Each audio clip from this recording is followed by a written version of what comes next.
conflict. Jehovah allows me only a few to appreciate. Ladies and gentlemen, There are not many whom I would dare to call during the winter, this spring, little or particular fall. song, I Cause just we created. were promised terrible times and the winter and the fall. There's a family that I've known since 2012. Singing praises to Jehovah brings us The father communicating with me through protection. the email and then showing up at the seminar here in California, the one called the Cypress Seminar. And he worked for SACOM. He was one of the first outsiders, besides family members and people that I knew, that I brought into SACOM. I'm sorry, the Legal Redress Commission. Sorry. It was the Legal Redress Commission. From the Legal Redress Commission, I started SACOM. I brought him into SACOM. He's no longer with SACOM, but the family, I've gotten to know his family, and we've become pretty all right. Well, this song is exactly what we go through because, see, they are Jehovah's Witnesses. And that's not the reason, well, that is part of the reason that I still keep in touch with that family, is because I tell people, hey, yes, I can take an update of that particular product. I tell people that my friends are Jehovah's Witnesses. Why? Because we share the same hope. It's not a competition. Not a competition at all. Okay? Not a competition. You can't compete with that there, because if you don't share the same hope, that's why most marriages don't last, because they don't share the same beliefs. So there's always going to be conflict, one person disagreeing with the other. Is disagreement necessary? No.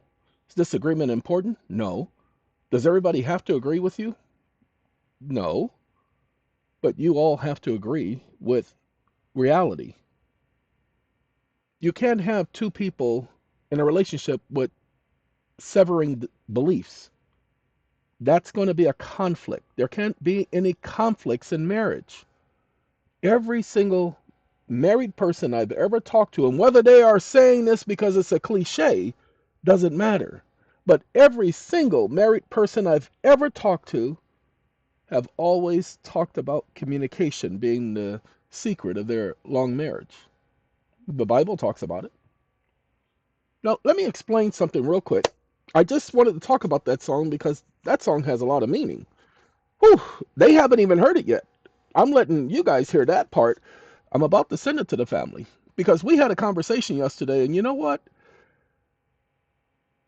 It was pleasant. Although I was as exhausted yesterday as I've been in a long time, that conversation was pleasant. Left me going to sleep going, all right, that was all right. And so I wanted to take the time to say to them, thank you, because, life is stressful. And like I tell all of you, I do this 7 days a week. So from time to time, I need an outlet. I often use television, sometimes TikTok, as my distraction. But they have been very helpful in getting through some very long days. Now, here's the thing about Jehovah's Witnesses. It doesn't matter what Kingdom Hall you go to, excuse me. Doesn't matter where you are in the world. Every Kingdom Hall, they will greet you and treat you as if you have been there for all of your life. The unique thing about Kingdom Hall is they all teach the same thing.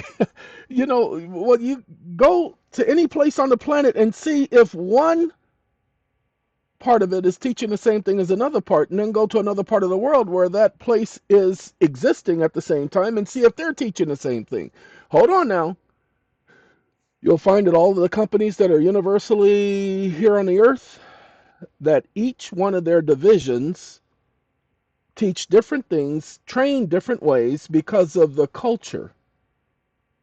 Now, although there are certain cultures amongst Jehovah's Witnesses where things customarily, the custom is different than here in the United States, or different than in Zimbabwe, or different than in Madagascar, or different than in Italy, than different than in Poland, it doesn't matter. The congregations are ran the same way. They're taught the exact same thing from the scriptures. Why? Because an organization relying on the Bible should be in unison. It has nothing to do with our beliefs. See, Jehovah's Witnesses is not a belief system. And that's what I guess is so hard for people to understand. I don't serve a belief, I serve a God. That organization recognizes the supremacy of this God. And I am proud to be able to say that that's the organization I'm a part of. Yay, yay! I apologize for that. Ladies and gentlemen, everybody now today in our existence, and I saw it coming, but I didn't believe we were here. But everybody today don't have a faith. They don't have a belief. Yeah. They know God exists, but they don't believe anymore. The people who believe, those people are dying off. We have this new way of thinking that the energy or the universe or, Mother Earth, all of these things are what gave life to man. Ladies and gentlemen, I want you to pay attention because this is going to be kind of difficult for some of you to understand. The earth doesn't give life. It doesn't give life to plants. It doesn't give life to energy. Hold on now. Pay attention. Energy gives life. Say what? You guys didn't know that? The earth, there's nothing in the earth that gives life. Even if you deal with molecules, electrons, protons, and neutrons, that's energy. Energy gives life. If you didn't understand what eon means, it means energy equals oneness. Everything is energy. And until people start to understand that, they won't understand life. They won't understand what's really going on. Now, here on the earth, we waste a lot of energy because we don't appreciate energy. Now, those of you, hold on now, don't you dare do that to me. Those of you who are on solar, those of you who are living in places where your electricity don't stay on 24 hours a day, I ain't talking about that type of energy. I'm talking about the waste of energy. Our use of energy. You know, these batteries, lithium batteries, and all this energy. Tesla had it right. Energy is everywhere. And harnessing energy from the atmosphere is possible. But they don't want you doing that because they can't make money off of it. They can't keep you poor. So our use of the energy, the AC, DC, these currents, because remember, they're doing currents and not waves. Okay? And spectrums. Energy comes in, all sound is energy, light is energy. Please understand, everything is energy. And we're abusing, misusing, and wasting energy on a daily basis. Now, why is that a problem? I'm going to show it to y'all one more time. Hold on now. Wake up. Dynamic in energy. Stop listening. Ladies and gentlemen, I could simply go to Isaiah, okay, and he and I could have a talk in the 40th chapter, verse 22, but I choose to go this route. See, we can start here in verse number 22, where it speaks about there is one who dwells above the circle of the earth, where the dwellers are, which are as grasshoppers, the one who is stretching out the heavens, just as a fine gauze, who spreads them out like a tent to dwell in. We could have done that, but we're going to go straight here. Raise your eyes high up and see who has created these things. It is the one who is bringing forth the army of them, stars, planets, moons, even by number, all of whom he calls even by name. Due to the abundance of dynamic energy, he also being vigorous in power, not one of them is missing. See, what nobody pays attention to, he says, raise your eyes high up and see. He's not just talking about the stars, because when you look into the sky, you can see planets too. He's talking about the planets. When you look into the sky, you can see the moon. All of these things he created. All of them he calls by name. He knows them by number. Do you know how many quadrillions of planets, stars, and galaxies there are? Why do you find out who he created that for? Now, pay attention. He is dynamic in energy. Now, wait. He's vigorous in power because with energy comes power. Now, another word for it, power, Hebrew word, krach. Dynamic energy. What's our key phrase here? Dynamic energy. Hebrew word, what is it? Onim, and the Latin word for tudereth, for to dynus. Okay, fortitude. Ladies and gentlemen, according to the scriptures, God is energy. He's just energy with intelligence. He's not a mindless energy that just goes anywhere. Energy is organized, and if you don't know that, let's do this real quick because I have a consult in 15 minutes, so 14 minutes. Let's do this real quick. Wake up.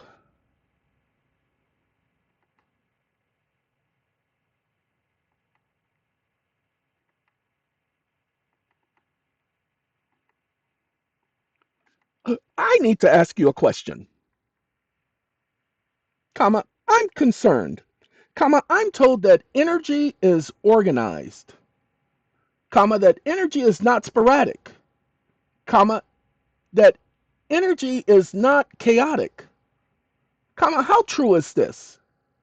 Question mark. Is energy in everything? And in order for something to exist, must it have energy associated with it? Question mark. Stop listening.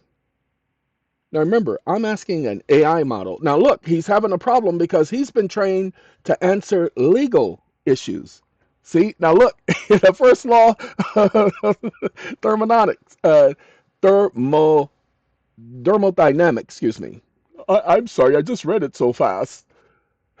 Energy is fundamentally organized and not inherently sporadic or chaotic. The nature of energy's organization is tied to the laws of physics, particularly thermodynamics, which governs its behavior and transformation. Yes, energy comes in different forms. So it's straight physics. Science agrees with it.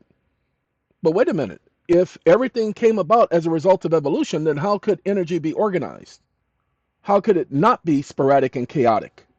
Do you understand? So science, although they claim there is no God, they prove that there is. There is no chaos in the universe, people. Pay attention. There's only chaos among mankind, but there is no chaos in the universe. But even this is governed by strict mathematical principles, showing that what may appear chaotic is actually highly ordered. What? You, hey, I didn't plan on it saying this, people. So again, even the people who speak on evolution, they cannot deny these facts right here. I've never asked a system this. Remember, I told you before I started, and I asked an AI system that's trained to deal with law this question. Okay? That's why he focused on the law, because he had to search his knowledge base. Now, notice what he says, because the next question is everything in order for something to exist must have energy associated with it. Yes, every entity or phenomenon that exists or has an effect on the physical universe is associated with energy. This principle aligns with several scientific observations and laws. Energy is in everything. Energy is everywhere. Energy equals oneness. Now, I'm going to be honest with you, and then I'm going to cut the video short because I'm not going to go into a conversation about it. The understanding was that my name was to be, from that day forward, Eon. Energy equals oneness. Okay? That's why I changed my name lawfully and legally to Eon. Even the person who I first told this to, I wrote a story called Eon, literally. Wrote the story, and he looked at me and he didn't speak a lot of good English. He looked at me and he pointed with a smile on his face. He says, you're Eon. And I looked at him and I said, okay, yes. And from that day forward, I was called Eon. Don't take my word for it. I didn't tell him to call me that. I just read him the story. The story was futuristic. It was in the future. Okay. And I think I did a video on it. But I don't know where that video is. It was several years ago. But believe it or not, he realized it. And to this day, I am Eon.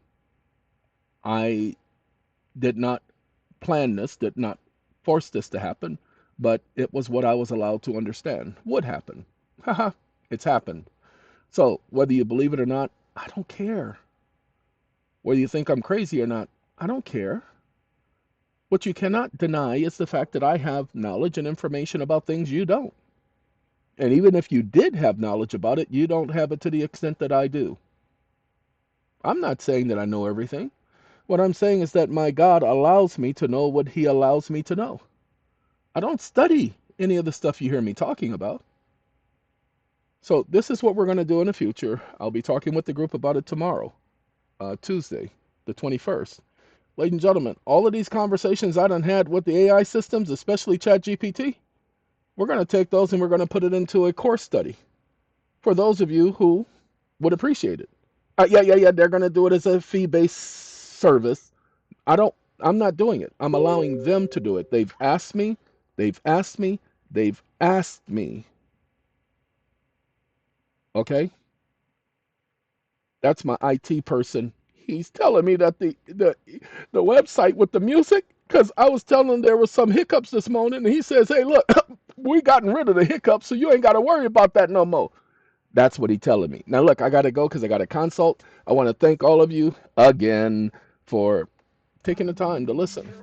Hey, you know, that's actually true. Terrible times are coming that no one can imagine.